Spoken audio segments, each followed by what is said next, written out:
Ever wanted to give your folders a fresh new look to match your style? Well, today's your lucky day. I'm going to show you a simple yet effective way to personalize your folder icons in Windows 11. The first thing you need to do is right-click on the folder you want to change the icon for. Then select Properties from the menu. This will open the Folder Properties window. Here, go to the Customize tab at the top.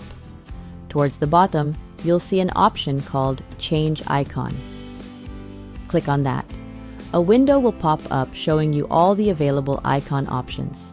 Scroll through and find one you like. When you've made your selection, click OK.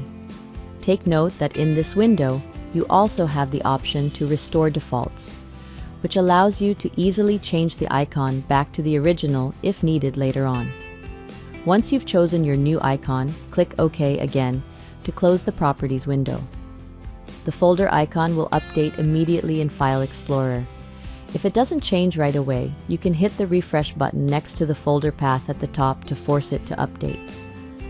And there you have it, folks. Changing folder icons in Windows 11 is as easy as pie. Thanks for watching.